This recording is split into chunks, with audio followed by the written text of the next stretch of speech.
Welcome to Open Book Radio Club, a membership program of like-minded people. Your words should be heard to increase awareness of what you do. Become a part of a growing community and let Open Book Radio Club highlight you. Hello, everyone, and thank you for tuning in to Open Book Radio Club. You know, I'm delighted every Saturday to talk to you, and so I'm glad you're tuning in. I know you told your friends, and I know you know the number, but I'm going to give it to you anyway. Local is 702-650-5588. That's 702-650-5588. And long distance, if you're listening or looking at us on the internet, and that's 1-800-366-8883. I'm giving the numbers out in the beginning because this show is going to be so excited, and I don't want to have to stop to give the numbers out. So please put that in your phone. Get ready because you are going to be delighted. It is a subject that I think everyone should know about, and I am so happy to have him here. So before I introduce him, I'm going to read his bio, and then I'm going to give you the opportunity to start listening, and if you have questions, make sure you call, okay? I can't believe that Mr. Mosby is here with us. So I'm going to tell you that he graduated cum laude with honors from the University of Missouri Rolla. Okay. School of Mines and Metallurgy. Yes. Okay, so that has to do with metals, correct? Yes. Fantastic. He has a Bachelor's of Science degree in Petroleum Engineering, and Mr. Mosley is a father of twin boys, which I saw the picture, and they look just like you. And he has wonderful grandchildren. Now, I saw the few that was in there, but I wasn't sure that you had more, so I didn't want to put a number. How many grandchildren do you have? Number 5 now. Just had a little boy born about 4 months ago. Oh, fantastic. So he is a grandfather of 5. His book is about living, loving, failing, and recovering. He is an author and a motivational speaker who enjoys helping others and getting them back on track. And I want to welcome you to this show. Thank you, Brenda. I'm glad to be here. I am so excited that you contacted us and that you want to tell your story. So before we begin, I have this first question that I know the audience is going to want to know, because I know they see this big sign in the back, and this is the cover of his book. We also have it right here, which is what I'm holding up, and I know you can see it. And so you see that big word, hell, and a near-death experience. So my first question is, why did you want to write a book? Most people want to keep that a secret because they think people won't believe them. So why did you want to write a book? Yeah, it definitely could be covered under a fiction title, but it's definitely a true story. I was wrapped up in drug and alcohol use for many, many years of my life. And like everybody that's had problems where they decide to medicate them to numb the feelings, not face the facts, the avoidance part of it, go through many, many different problems as a result of drugs and alcohol. My story is a slight bit different because, as you've seen on the market these days, there's a lot of popular stories out right now about heaven. People dying and having a heaven experience, whether it be a field or a valley or angels or seeing their life pass before them or what have you. Something like that happened to me, unfortunately, but fortunately, I believe, in 1988. And this is how sad and sick my disease was. On Christmas Day, I overdosed smoking cocaine. I read it. Very deadly way to use drugs, and I had a heaven experience. My heaven experience was more like a judgment chamber, beautiful, angelic, thousands of angelic figures. You can read the book to, see all the details, but that happened to me, and, I knew something was going on. Just thought I had a second chance. The guy I was with gave me mouth-to-mouth and resuscitated me with, pumping my chest, and maybe that was the reason I got to come back. Maybe it was this guy who was giving me a second chance. I believe he was to give me a second chance. And unfortunately, I continued not to talk about my feelings and my problems and continued to avoid them using drugs and alcohol. And 10 years later, it happened again. Again, overdosed, my heart stopped. And this time, I didn't accelerate upward to see heaven. I had a huge acceleration downward and saw hell. And I figured people needed to hear that because you don't hear about hell experiences. Because I firmly believe, Brenda, that when you die and you go to hell, you're dead and you're done. But there's something that saved my life in there, along with God's never-ending mercy and forgiveness. But something I did, it's very powerful, that Jesus taught his disciples, that I believe brought me back and gave me my second chance. Yes. So my story is a little different than in that regard of my drug and alcohol use. So I wanted to get the story out there so that families could have hope, because the families are the ones that get hurt the most. Yes, that's oh man, true. Yeah. Tear your families apart, and they worry about you. And I wanted them to have this book to read, to see how sick I was, to see that if they just hang in there and keep praying, that their loved ones can get clean and sober, take care of the addiction, whether it be from gambling, drugs, alcohol, sex, suicide, hurting themselves, whatever, even from overworking. And also for the addicts still suffering, to give them hope, because it gets desperate. Yes. Especially when you want to stop and you can't. Yes. I tell you, I started reading it, and I was supposed to be typing up my 10 questions that I always do, audience, which you know. And I was so busy reading it, I forgot that I was supposed to do the questions. It is so good. And the questions that I'm asking are questions that you will want to know, but I don't want to give you too much because I definitely want you to read the book. So my next question is you, which is something that I saw that's different, and I've been doing this open book radio show since 2008, and I've read a lot of books, skimmed through a lot of books, and I found that only you did the top 10 important reasons for reading this book, and I was just so wow. So my question is, what was your most important top 10 that you listed for reading this book that you feel was the most important one? Well, I had a very good friend of mine say I should do something like that, funny, like David Letterman's top 10. And just to let you know, the 10th one is, I want you to read it. But the other thing is, it might save your life or someone you know.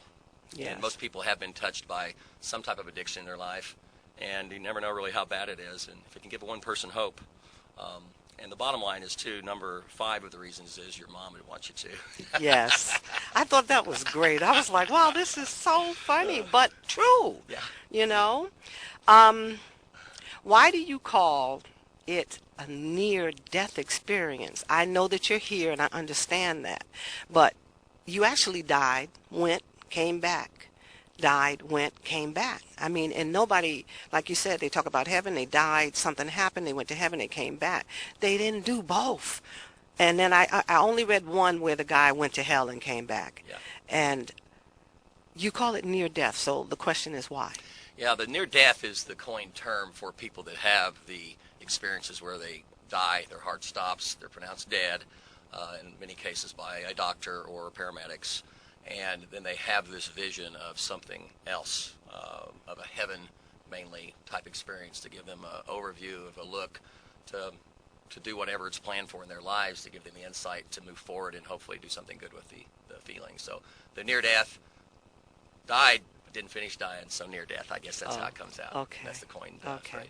Because that's what this book says, and I'll hold it back up again. It says, a near-death experience. I died and came back from hell. You also died and came back from heaven, so that's the part that's beautiful. And that was the first part, because God is showing you then, I love you, and I don't want you to do this. Why are you doing this to yourself? I'm going to give you another opportunity. And then we tend to forget, especially if we have a demon that has taken over. Yes. It's like, yeah, something did happen, I don't remember. In the meantime, where's that next drink, or where's that next fix? Yes. And so one of my questions was, you saw that, you experienced that, and the person told you, I did this and I did that, and here you are. And I remember reading, and he was so upset, he said, get out of my house, just get out. That didn't shake you loose. You wind up going back. Why? Yeah, I tell you, it shook me loose. The fear of consequences is what makes people change their habits a lot of times. The habit of drug and alcohol addiction is so ingrained because we practice it for so long as addicts and alcoholics of any type, that because of our events that have happened in our life and our beliefs, we've come to have a misconception of what the reality is there, and we choose to medicate our feelings instead of talking about them. So most of the time, anybody's got some type of problem that's an addiction, we'll call it addiction behavior. They have it because they've had some type of void or loss in their life that they haven't come to terms with and dealt with and talked about. Something that they feel guilty about, something that they think someone did to them. The victim mentality, where you can blame others, and when you blame others, you're always right. That's the beautiful thing for someone that has a victim mentality. They blame, blame, blame, blame, blame. They can use it to control people, to manipulate people, because they can get angry and say, I'm not going to do this, you're doing this to me, and then people do what they want them to do. So I was scared for a while, stayed clean for a couple of weeks, got rested, got well, and never dealt with the problems. So the same habit that was ingrained to avoid the problems that I had in my life continued to be solved temporarily with the same type of over-medicating and trying to hurt myself because I wasn't good enough. Yeah. And you know, I that question came to me, and I'm sure it was by the Lord, because most people don't understand Yes. that when you have an addiction and they don't. Well, why do they keep going back? Same thing with domestic violence. You Yes. know, a lot of women deal with that, and people always ask, well, why does she keep going back to him? Well, now we can understand why. Yes, it's addicts and people that go through this terrible process that hurts people and hurts themselves on a regular basis. I want to let everybody know, especially if you have an addict or alcoholic in your life, that addicts and alcoholics are the strongest people in the world. And I say, wow, he's tearing me apart. How can that be? People just say, how can you be so weak to continue to do that and hurt your family and lose this, and you're so talented and all this kind of stuff. Well, if they knew what it took to continue to do what it takes to get high, to be embarrassed, to let down everybody else, to come close to death, all the different things it takes because of this habit they've ingrained in themselves, they would realize that. So the bottom line, any addicts and alcoholics watching today, hopefully there's a lot of you and their family, if you can take that addictive behavior and put it into recovery behavior, getting clean and sober is just a moment away. It's just that easy. Fantastic. Now, another thing that you said here that I thought was really important, because I'm involved in that. You're talking about the children, and you said the parents should really pay attention to the children's behavior because they can start at a young age. So I want you to answer that question. I also want to know that, did you start drinking at a young age? Because you mentioned children. So Yes. Well, this will probably be a little bit of a conversation, because what happens, at least what I've come to believe, what happened after I ended up having to go inpatient for a long time. Fortunately, the Salvation Army Adult Rehab Center in Tucson was a facility I went to. It was a Christian recovery program that helped save my life. I needed long-term retraining because I'd had 24 years of continually doing the same things that didn't work to try and hurt myself. But I remember, as I talk about it, voids and losses is the term that I use. And Webster's Dictionary talks about as a loss is about harm of separation, a longing, a feeling of wanting something else that you don't have, that causes you to have, wanting to feel it. And God He designed us to love and be loved. yes. So when I was 9 months old, even, I have an older brother, a younger brother, a year apart, basically a year and a half. And I'm the second and third son because I'm a twin. And my twin brother died at 9 months old. Well, I never really thought that could have bothered me. I was 9 months old, but I guess we shared a crib together, shared a bottle, shared a womb together for 9 months, or almost 9 months. And that was probably my first void and loss. Okay. Of course, no one knew about how to talk about that, because who would know that would be a problem? Right. As time went along, my dad wasn't around much. Fortunately, my mother was raised with a great family, good Christian values, hard worker. She ended up getting a degree in teaching. She met my father, who was a very gregarious person, and small in stature, not a team player, but excelled in individual sports. And he taught us Golden Gloves boxing. He was a champion, and we did a little pee-wee boxing, my brothers and I. And I remember in second grade one time, my mom came home about 30 minutes later than we did, because she had to stay after school for conferences and see if kids had questions, or parents. And so we would do our homework, and she would come home about 30 minutes later. And so we got good at studying, which was a real good thing, and we learned how to learn. And she got home, and she said to us, she said, "Boys, I need to talk with you." And she sat us down, and she said, "Well, your dad's not going to be coming back. We're getting a divorce." Well, I mean, I was, 7 or 8 years old, and we worshiped him. And I didn't understand it all. And, man, I cried so hard. I remember it just like it's yesterday. Kind of gets me pretty emotional. And I cried for hours. I didn't know. Was it my fault? Did I do something wrong? I got angry at my dad. I got angry at my mom. I started developing a lot of anger. So that was my second void and loss in life.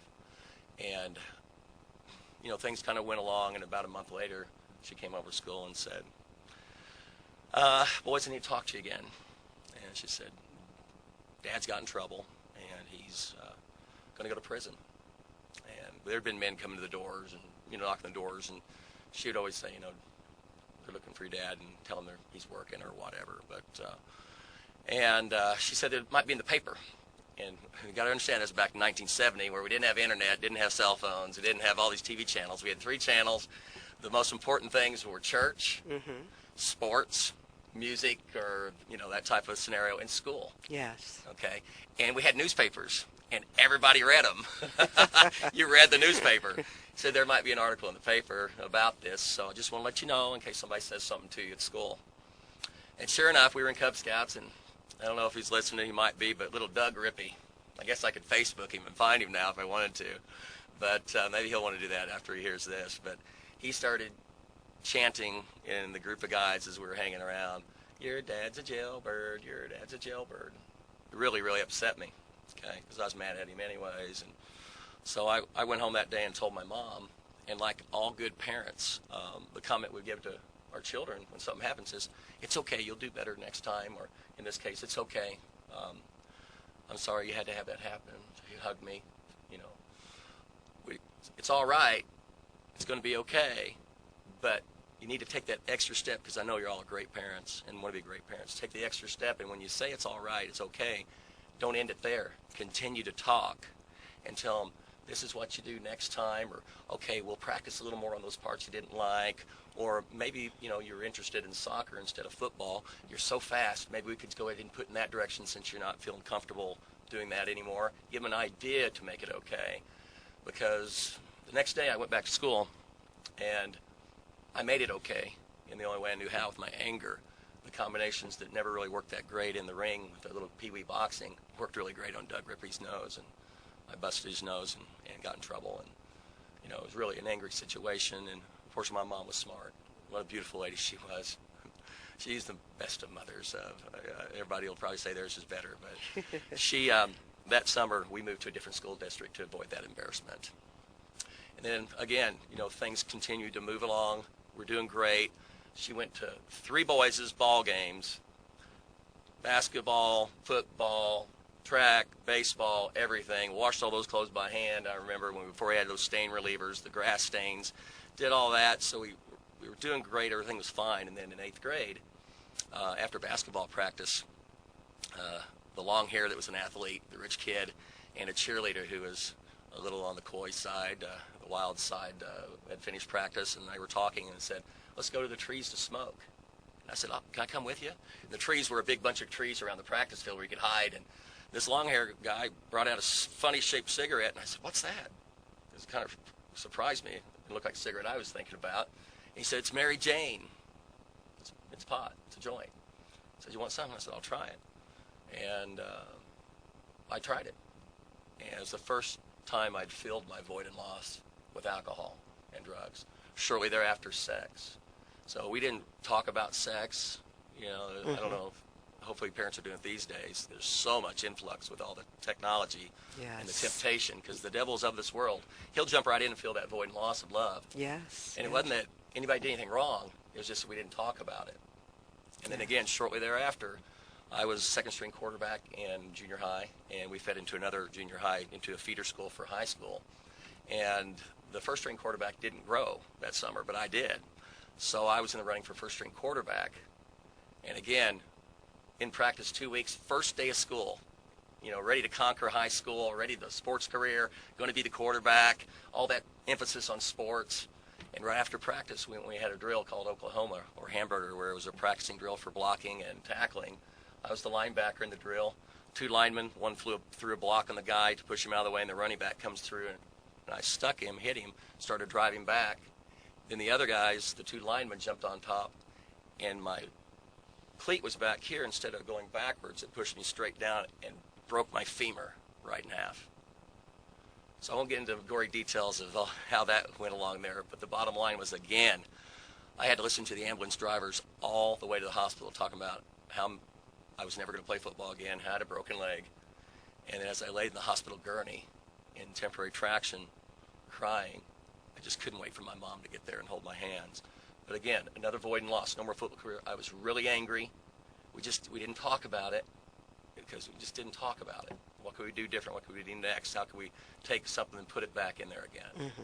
And so that's So what I'm hearing is that it is really important to talk to your kids got to on every subject and everything. Know what they're doing, be know what they're concerned, doing.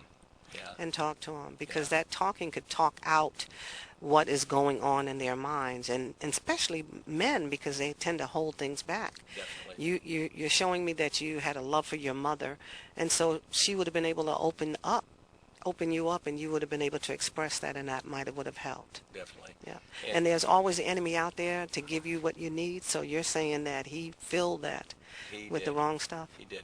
And I want to say one thing before we run out of time is my mother gave me birth twice, and all you mothers can do the same thing, and fathers.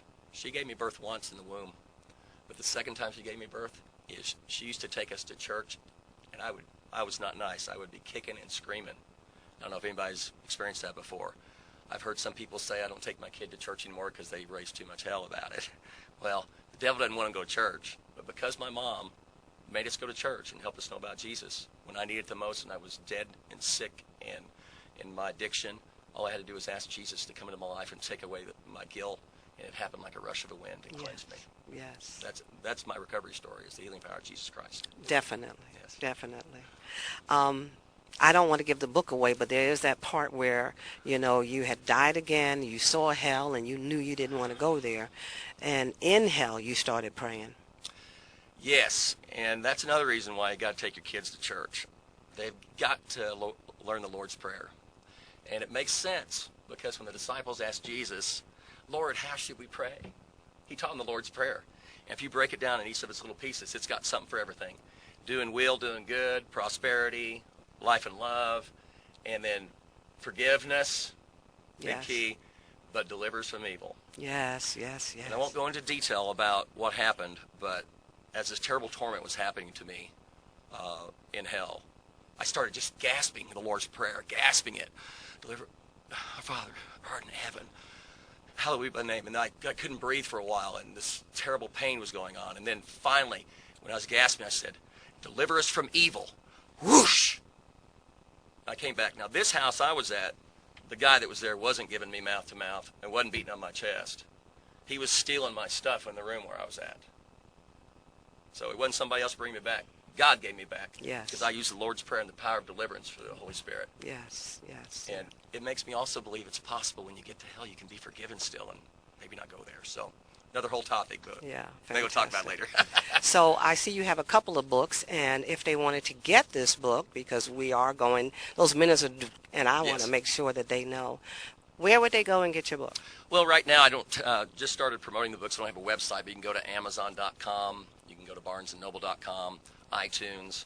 Also, Zulon Press, XULON Press.com. Yes.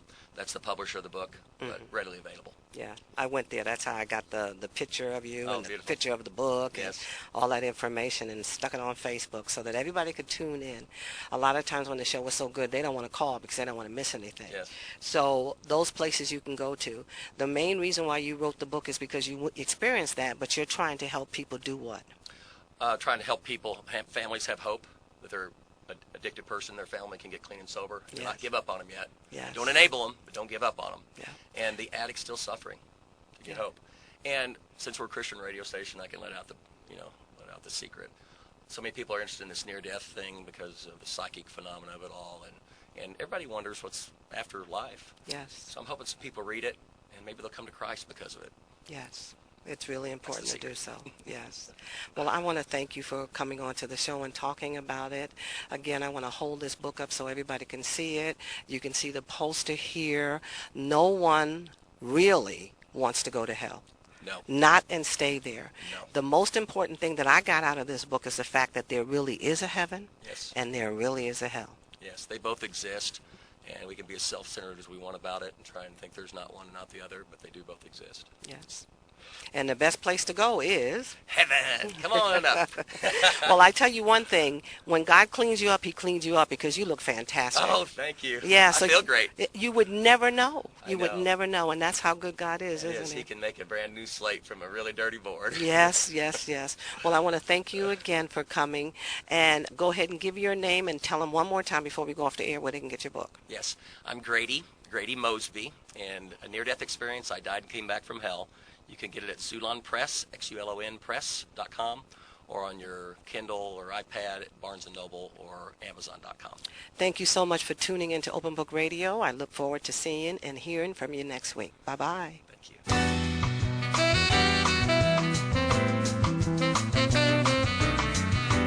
Thank you for tuning in every Saturday at 2:02 p.m. to Open Book Radio Club, where like-minded people tell their stories. Poets, authors, small businesses, spoken word, and music writers come together as a community. So don't forget, tune in every Saturday at 2:02 p.m. to Open Book Radio Club. American Family Insurance believes your dreams are what matter most. That's why we offer affordable ways to protect them. My dream is to own a second car and a house with a 2-car garage to keep it in. My dream is to start my own business and make my son my first employee. Whatever your dream, we can help protect it.